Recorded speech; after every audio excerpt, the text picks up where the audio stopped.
everybody, welcome back to the workshop.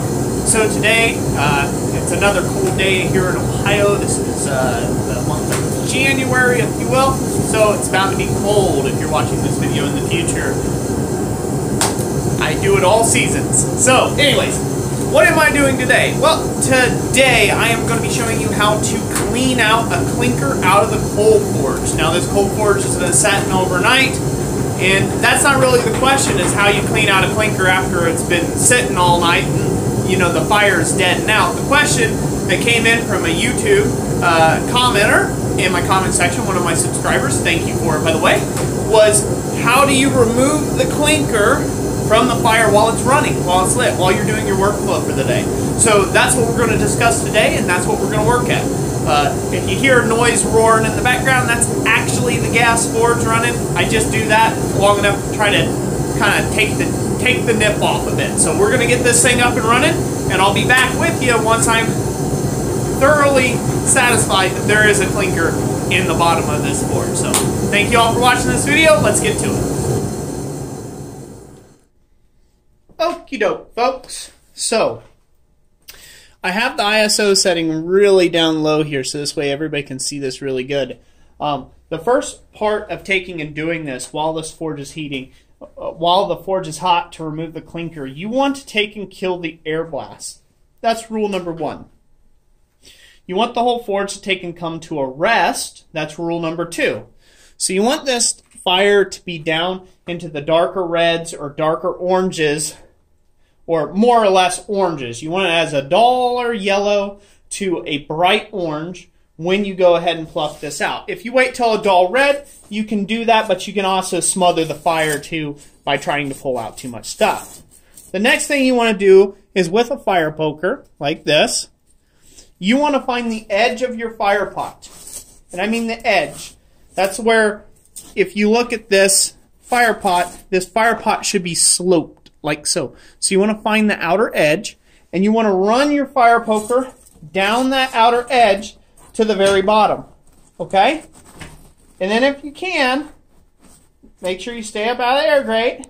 Try to find the other side of that fire pot and push and lift up. Now what you're going to have happen here is you're going to start seeing some pieces come up out of this, okay? But sometimes you're lucky enough to get the clinker all in one go. And then sometimes you have to push it around a bit to actually get the thing to come up on out. Now if you do this while it's still too cold, what you'll end up happening to you, and I don't know if you guys can see that, but right here's the clinker. Right here's the clinker. It's a totally different material than what the rest of the coke is. If you let this be too hot, when you try to pull out your clinkers, they'll just kind of get gooey and they'll just break apart in the fire. So, you know, so there's kind of a, they won't really want to come out. But this right here is a clinker. That's a consolidated mass of clinker. And I'll brighten up the ISO so you guys can see that here in just a second after I get out these other little pieces. So you just want to use your fire poker tools as a set of tongs. If you want, and you got a long pair of tongs, you can use a pair of tongs or a pair of pickup tongs to get that out of there. You don't have to worry about getting every ounce of clinker out. That's kind of ridiculous to try to get every ounce of clinker out.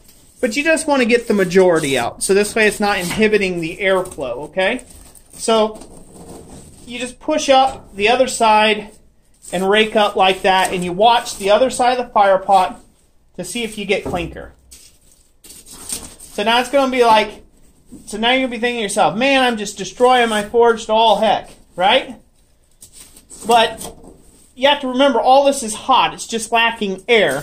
And once you put air to it, it's going to light again. So here we go. That's pretty much a clinker-free fire. I found the only one clinker that's in there. If there is any other clinker in there, it's just going to be small bits. And I'm not hearing any other clinking around, so we're good. So you would put the fire back in place. Up, right there. There's one. Just about missed it. It was hidden. So now you just put your fire back in place, and you'll give this a crank and get it going again. Of course, I got this camera set up in the wrong spot. Oops. Hold on. Get this up and going. And there you go. You're already back to heat. It's starting to heat up. Sorry if that got out of focus in the whole bit. But there you have it. So now you're just right back up and running. And you cover that all back up. I'm going to change camera angle real quick, and I'll show you the result. And here we are. So as you can see, the fire's died down quite a bit. That's why you don't want to let it get too cold when you do this. Like I said, a dull yellow to a brighter orange is the perfect time to pull your clinkers. Especially just before you go to doing a forge welding fire. If you're going to do this before a forge welding fire, you want to pull your clinkers at that temperature and then build the fire back up with coke only. You don't want to take and get any green coal back on this producing clinkers for you. So this here, if you remember in the video, these get kind of fragile. But there you go. That's your clinker. And that's all that was in there, was that clinker, and throw that down there, this clinker right here. There you have it. Let me focus. So that's all that was down there. You can see it's kind of got a shiny bit to it. It's together. It's crumbly. Refocusing. It's real crumbly and nasty. That's what it's all about. So, as you can see, not a real hard process. You want to crank on this, get your fire back up and running, get it back up to a welding heat. It doesn't take that long. You make sure you got a clinker breaker in the bottom. You can hit that first, and that's a good way of doing it before you get going. And there you have it. Pretty simple method. You don't have to make it really harder. You know, try to use a poker that doesn't distort too much. This right here would really push out a lot of the fire and not really scoop the clinker. So doing something with a more pokier in, like just a straight poker, is really handy for nabbing out those clinkers in a fire. But once you get them out, you're good to go. You're right back up to full heat within just a few minutes. And then you can proceed on with your day. So anyways, that's how you do it. Thank you all for watching this video. I hope you all enjoyed it. If you did, give it that big thumbs up. And like I always say, we'll catch you on the next one. Thanks for watching. God bless you.